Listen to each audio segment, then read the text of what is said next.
could have been the deadliest terror attack this country had ever seen. The man being arrested and wrestled to the ground is Walid Saadaoui. He'd arrived to pick up weapons in a hotel car park, assault rifles, handguns, and hundreds of rounds of ammunition that he wanted to use in an attack on the Jewish community in Manchester. What he didn't know was this was a well-orchestrated counter-terrorism operation. Are you a supporter of ISIS? Do you want to answer? Yes. You are? Yes. Okay, tell me about that. No, I don't tell you anything. They are Muslim. That's it. Okay. Yeah, they are Muslim. What is it about them that you support? They are Muslim. They make Sharia. Yeah, they make Sharia. Okay. Yes. In the summer of 2024, a terrifying plot was quietly taking shape in the north of England. An ISIS-inspired extremist was meticulously planning what could have been one of the deadliest terrorist attacks in the history of the United Kingdom, and his target was the heart of Manchester's Jewish community.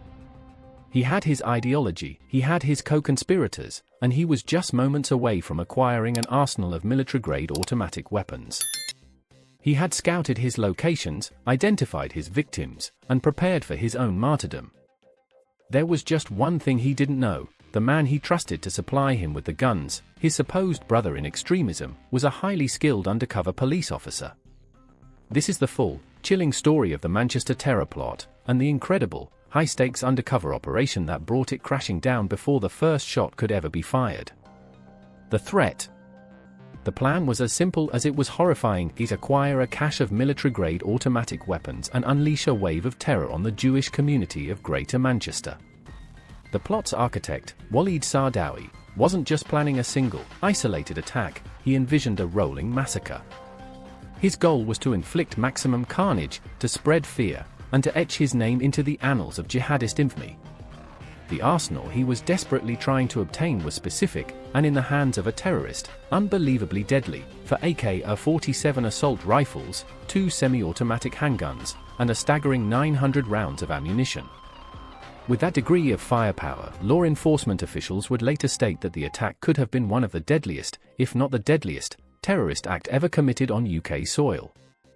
The conspirators' first intended target was a march against anti-Semitism scheduled to take place in Manchester's city centre. Their strategy was devious and chilling. They planned to disguise themselves as members of the Jewish community to blend seamlessly into the large, unsuspecting crowd. Once they were in position, surrounded by families, children, and the elderly, they would simply open fire. The judge who later presided over their case laid out the grim arithmetic of their plan. With the weapons they intended to use, they could have fired 120 bullets without even needing to pause and reload.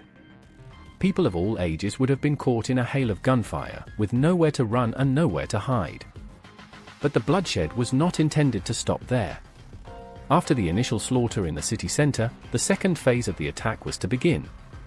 The plotters would move to the suburbs of North Manchester, specifically targeting areas like Prestwich and Higher Broughton, which are home to one of the largest and most vibrant Jewish communities in all of Europe. Their rampage would continue there, hitting the softest of targets: schools, nurseries, synagogues, and local shops. They aimed to turn peaceful neighborhood streets into a war zone. The goal was vicious, nihilistic, and articulated by Saadaoui himself in his covert communications: he wanted to kill as many as possible. The conspirators. So, who were the men behind this monstrous plot? The ringleader was Walid Saadaoui, a 38-year-old father of 2, originally from Tunisia. On the surface, his life seemed a world away from the dark fantasies of a terrorist. He had a varied past, having worked as a holiday camp entertainer and even owning an Italian restaurant. But beneath this veneer of normalcy was a deep-seated fanaticism. Saadaoui was a fervent supporter of the Islamic State, operating at least 10 fake Facebook accounts to disseminate extremist propaganda and connect with like-minded individuals. His online world was saturated with the language of violent jihad. In his own words, he harbored a desire to break his thirst with Jewish and Christian blood. His radicalization was a textbook example of modern extremism, fueled by the echo chambers of social media.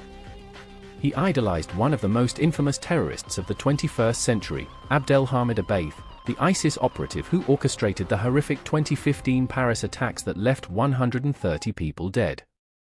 For years, Saadaoui had contemplated a lone wolf-style knife attack, but after the October 7 attacks in 2023, his hatred intensified and his ambitions grew exponentially.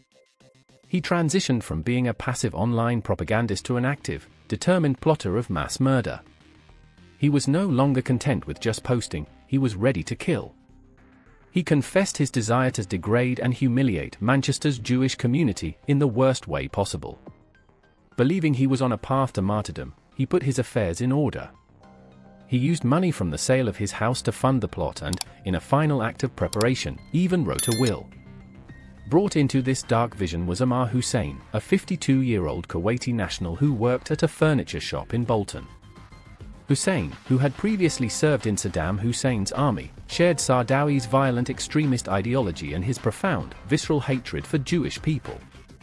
In one secretly recorded conversation, he was heard celebrating the deaths of Jews, proclaiming, "Allah is truly vigilant over them." He wasn't a reluctant follower, he was an eager and willing participant, ready to stand alongside Saadaoui and commit mass murder. When Saadaoui first brought him into the plot, Hussein reportedly wept with joy. The third and final figure in this conspiracy was Walid's younger brother, 36-year-old Bilal Saadaoui. Bilal lived a quieter life, seemingly more focused on his family, the gym, and football. While he shared his brother's sympathies for ISIS and exchanged anti-Jewish messages with Ammar Hussein, he expressed no desire to participate directly in the attack. His role was different, but no less critical. His role was to remain silent. His brother had confided every detail of the plot to him, and Bilal agreed to his part in the plan, which was to support Walid's family in the aftermath of the martyrdom operation. He held on to thousands of pounds in cash and a key to a safe containing Walid's will. His silence was a form of complicity, a crucial element that enabled the conspiracy to move forward, and ultimately, it was a crime. The investigation. The plot, born in the darkest corners of the internet, began to unravel almost as soon as it solidified, thanks to a proactive and sophisticated counter-terrorism investigation. Intelligence services had already flagged Walid Saadaoui's increasingly extremist online activity, paying special attention to a Facebook profile he used under a false name, which featured a profile picture of his idol, Abdelhamid Abaith. In late 2023, this digital trail triggered alarm bells within law enforcement, sparking the launch of one of the largest and most complex undercover operations ever conducted in the northwest of England. On December 13, 2023, Walid Saadaoui received a friend request on Facebook. The profile picture was a mirror of his own, the same image of the Paris attacker, Abaith.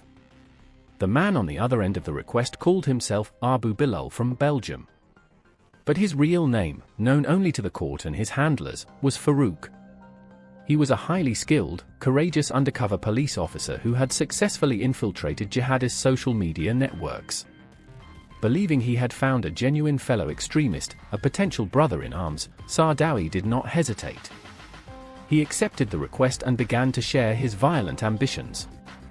The two men messaged frequently, with Saadaoui making his intentions brutally clear. He was determined to carry out a major terrorist attack targeting Jewish people. In one exchange, he told Farouk, "I can use a knife, but this will not be enough, only the automatic gun. I want to kill as many as possible." Saadaoui had absolutely no idea that every message he sent, every hateful confession he made, was being meticulously logged and recorded, building an irrefutable case against him. He placed his complete trust in Farouk, seeing him as the key to fulfilling his deadly fantasy. His trust was so absolute that he soon introduced Farouk to his co-conspirator, Ammar Hussein. The trio began to hold planning meetings, with Saadaoui and Hussein believing that Farouk was their connection, their ticket to smuggling automatic weapons into the country from abroad. With Farouk's apparent help, the planning rapidly escalated from abstract talk to concrete action. In March 2024, Ammar Hussein traveled to the port of Dover, filming the area to scout potential routes for smuggling the weapons into the UK. Saadaoui, meanwhile, was conducting his own reconnaissance. He deviously joined Jewish community Facebook groups as an imposter to gather intelligence on community events, gatherings, and marches. he and Farouk drove together through the Jewish areas of Prestwich and Higher Broughton, with Saadaoui chillingly pointing out synagogues, schools, and shops as potential targets for their rampage.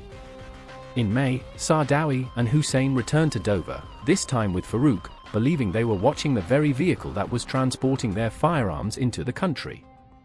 All along, the undercover officer Farouk was there, patiently and bravely gathering the evidence that would ultimately save countless lives. As Assistant Chief Constable Rob Potts later noted, the officer placed himself in significant danger with every single meeting, but his courage and skill prevented a catastrophe. The takedown. By May 2024, the plot was entering its final, terrifying stage. Walid Saadaoui had already paid a deposit of over £4,000 for the weapons and was consumed with anticipation. The final move of the 6-month-long undercover operation was set into motion. On May 8, 2024, a massive counter-terror strike, involving a coordinated force of more than 200 officers, was launched. The carefully selected location for the final exchange was the car park of the Last Drop Hotel in Bolton. Walid Saadaoui arrived at the location, his heart likely pounding with excitement. He believed he was just minutes away from finally obtaining the tools for his planned massacre.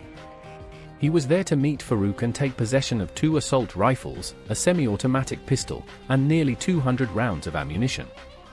As he moved towards the vehicle to grab the firearms, which had, of course, already been expertly deactivated by the police, the trap snapped shut with breathtaking precision. Armed officers swarmed the car park, descending on the would-be terrorist from all sides. Walid Saadaoui was arrested on the spot, his dream of slaughter turning into a nightmare of capture. At that exact moment, other highly trained police teams moved in on his accomplices in perfectly synchronized raids. Ammar Hussein was arrested at the furniture shop where he worked. And Walid's brother, Bilal Saadaoui, was taken into custody at his gym. When officers apprehended him, he bizarrely and desperately claimed that he was being kidnapped, a final, pathetic lie in the face of overwhelming reality. A search of Bilal's home quickly uncovered the thousands of pounds in cash and the keys to the safe that held his brother Walid's will, providing concrete proof that he was fully aware of the plot and his designated role within it. The meticulous planning, the hateful messages, the reconnaissance trips, and the thirst for violence, it all crashed to a sudden and decisive halt in a flawlessly executed police takedown. The very weapon Saadaoui fantasized about using for mass murder became the final, damning pieces of evidence against him. The aftermath. The trial of the 3 men at Preston Crown Court lasted for nearly 3 months. All of them denied the charges against them. In a desperate and implausible defense, Walid Saadaoui attempted to claim that he was merely pretending to be an extremist and that he had been planning to sabotage his own plot all along. It was a story the prosecution, armed with hundreds of hours of recordings and Farouk's damning testimony, quickly and methodically proved to be a complete fabrication. In December 2025, after weighing the mountain of evidence, the jury returned its verdicts. Walid Saadaoui and Ammar Hussein were found guilty of preparing acts of terrorism. Bilal Saadaoui was found guilty of the lesser but still serious charge of failing to disclose information about the plot. On February 13, 2026, the sentences were delivered. The judge, Mr. Justice Wall, did not mince words, telling the conspirators that if their plot had succeeded, it would likely have been one of the deadliest terror attacks ever carried out on British soil. He stated for the record that he was certain the attack would have caused a multitude of deaths and inflicted grievous injuries on many, many more. Walid Saadaoui, the 38-year-old ringleader, was sentenced to life in prison with a minimum term of 37 years. His 52-year-old accomplice, Ammar Hussein, also received a life sentence and was ordered to serve at least 26 years behind bars. In a final act that the judge described as one of profound cowardice, Hussein refused to even enter the courtroom to face his own sentencing. For his criminal silence, 36-year-old Bilal Saadaoui was sentenced to 6 years in prison. The judge told him directly that the information he possessed could have stopped the plot entirely and that he could have identified his brother as the terrorist he was. The case sent shockwaves across the United Kingdom. The Assistant Chief Constable of Greater Manchester Police confirmed the plot's terrifying potential, stating it could potentially have been the deadliest terrorist attack in UK history. Political leaders, including the Prime Minister, praised the police and intelligence services for their diligence in bringing the vile cowards to justice and reiterated their unwavering commitment to protecting the UK's Jewish community. For that community, the details of the plot were a horrifying confirmation of their deepest fears, coming at a time of rising anti-Semitism and serving as a stark reminder of the violent hatred that exists in the shadows. The Manchester terror plot is a chilling reminder of how quickly online radicalization and extremist hate can metastasize into a deadly, real-world plan. But it's also a powerful story about the incredible skill, patience, and bravery of undercover officers who risk everything to stop a tragedy before it can happen. What do you think about the crucial role of these kinds of deep cover operations in combating the threat of modern terrorism? Let us know your thoughts in the comments below. In the end, a conspiracy born from digital hatred and fueled by a violent ideology was stopped dead in its tracks by a brilliant, courageous, and painstakingly executed police operation. The case of Walid Saadaoui stands as a stark warning that while the threat of terrorism is an ever-present reality, so too is the unwavering determination of the men and women who work in the shadows to keep us all safe. The streets of Manchester were spared a bloodbath, not by luck or by chance, but because of the immense bravery of an officer known as Farouk and the diligent, tireless work of the hundreds of others who ensured this plot never became a tragic reality.